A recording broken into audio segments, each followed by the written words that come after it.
Welcome to our YouTube channel. Starting में हम एक फ्लोर फील्ड को देखते हैं जिसके बीचों बीच हम एक तलवार देखते हैं। बैकग्राउंड में बताया जाता है कि ये तलवार एक गोब्लिन की है और वह गोब्लिन पिछले 900 सालों से जिंदा है। उसने हर अपने को मरते देखा है और यही उसका श्राप भरी लंबी जिंदगी है। उसकी पत्नी ही ये तलवार को गोब्लिन के शरीर से निकाल सकती है और जब वह ऐसा करेगी तो गोल्डन श्राप मुक्त हो जाएगा। हमें पता चलता है कि ये कहानी एक बूढ़ी औरत एक लड़की को सुना रही थी। इस कहानी को सुनते वह लड़की जोर जोर से हंसने लगती है क्योंकि उसे उसे यकीन नहीं था इस बात पर। बूढ़ी औरत गुस्सा हो जाती है और कहती है कि ये कहानी बिल्कुल सच्ची है। इसके बाद वह लड़की वहां से जाने लगी, लेकिन जाने से पहले वह बूढ़ी औरत उससे कहती है कि जब भी तुम्हें ऐसा लगे कि तुम मरने वाली हो तो उस ऊपर वाले को याद करना, क्या पता हो तुम्हारी बात कोई सुन ले। इसके बाद वह लड़की यहाँ से चली जाती है और स्टोरी को 900 साल पीछे शिफ्ट किया जाता है जहाँ गोब्लिन गोब्लिन इंसान था। उसका नाम किम सिन था और वह एक योद्धा है और एक राज्य के लिए लड़ रहा है। किम सिन को युद्ध के मैदान में देखते हैं जो अपने दुश्मन की सेना पर टूट पड़ता है। योद्धा है दिखाया जाता है। यहाँ किम सिन के पास एक तलवार है जो हम एपिसोड के शुरुआत में देखते हैं।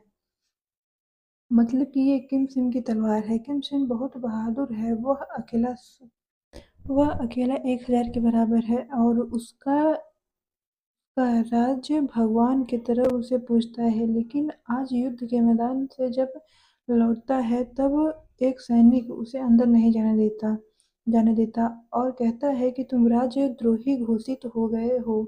और इस पर किमसिन को कुछ समझ नहीं आता तो वह अंदर जाने लगता है, लेकिन पीछे से लोग उसके सैनिक को मार देते हैं जिसे देखकर किम सिन को बुरा लगता है। इसके बाद वह राजा से मिलने जाता है, लेकिन बीच में ही उसकी बहन मिल जाती है। इसके बाद हम वजीर को देखते हैं जो राजा को किम सिन के खिलाफ भड़काता है, जिससे राजा भी किम सिन को राजद्रोही मान लेता है। इसके बाद किम सिन पूछता है कि आपने ऐसा क्यों किया। राजा कहता है कि अगर तुम एक कदम भी आगे बढ़े तो तुम्हारी पूरी फैमिली को मार दिया जाएगा। इसके बाद इसके बाद किम सिन सीधा अपनी बहन के पास जाता है और हमें पता चलता है कि किम सिन की बहन राजा की पत्नी भी है, लेकिन वह अपने भाई का साथ देती है और कहती है कि तुम आगे बढ़ो, मैं तुम्हारे साथ हूँ। इस तरह राजा को गुस्सा आता है। किम सिन जैसे राजा की ओर बढ़ता है वह पीछे से अपनी पत्नी को मरवा देता है और जो देखकर किम सिन को बहुत बुरा लगता है। वह टूट जाता है और पूछता है कि मैंने ऐसा क्या किया जो मुझे राज्य का राजद्रोही घोषित कर दिया गया। लेकिन राजा उसे कुछ नहीं बताता और उसके सारे लोगों को उसी के सामने मरवा डालता है। फिर राजा किम सिन को मारने का आदेश देता है, लेकिन किम सिन खुद को मरने के लिए अपने नौकर को बुलाता है और कहता है कि मैं खुद को मारने का हक तुम्हें देता हूँ। इसके बाद नौकर किम सिन की तलवार से मार डालता है। तलवार उसी के छाती में डाल देता है। राजा और वजीर ये देखकर बहुत खुश होते हैं। इसके बाद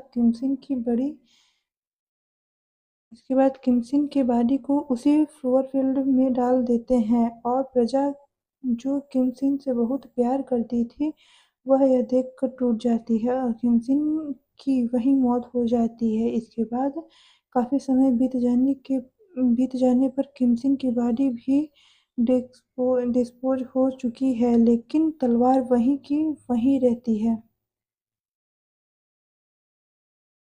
इसके बाद प्रेजेंट का टाइम दिखाया जाता है जहाँ हम ग्रीन रीपर को देखते हैं। ग्रीन रीपर वो होता है जो मरने के बाद लोगों के आत्मा को लेकर जाता है। यहाँ पर ग्रीन रीपर एक कार से एक्सीडेंट हो जाता है, लेकिन उसे कुछ नहीं होता बल्कि कार की हालत खराब हो जाती है। इसके बाद ग्रीन रीपर उस कार के मालिक को हिप्नोटाइज करता है और उसे सब कुछ भुलाकर यहाँ से चला जाता है। हम देखते हैं उसी कार में एक लड़की की मौत हो चुकी है। वह लड़की अपने आप को देखकर हैरान हो जाती है। उसे पता चलता है कि उसकी मौत हो गई है और अब वह आत्मा बन चुकी है। इसीलिए ग्रीन रीपर उसके पास आता है और उसे अपने साथ लेकर चला जाता है। उसके बाद उसे भूलने की दवाई दवाई पिलाता है। वो पूछती है कि ये क्या है? ग्रिम रीपर बताता है कि इस जन्म की सारी यादों को भुला देगी ये चाय। इसके बाद तुम्हें मुक्ति मिल जाएगी। और वह लड़की ऐसा ही करती है और यहाँ से चली जाती है। ग्रीन रीपर का यही काम है। जिसके बाद हम ग्रीन रीपर को देखते हैं जो कि गोब्लिन को देखता है और वह दोनों एक दूसरे को देखते हैं जो कि एक दूसरे को बिल्कुल पसंद नहीं करते। के बाद गोब्लिन अपने घर में आ जाता है जहाँ उसका सर्वेंट और उसका ग्रैंडसन भी आया हुआ था। इस सर्वेंट की पिछले 900 साल से सारी पीढ़ियां गोब्लिन की सेवा करती आ रही हैं और मेरा यह मेरा ग्रैंडसन है, दोकुआ।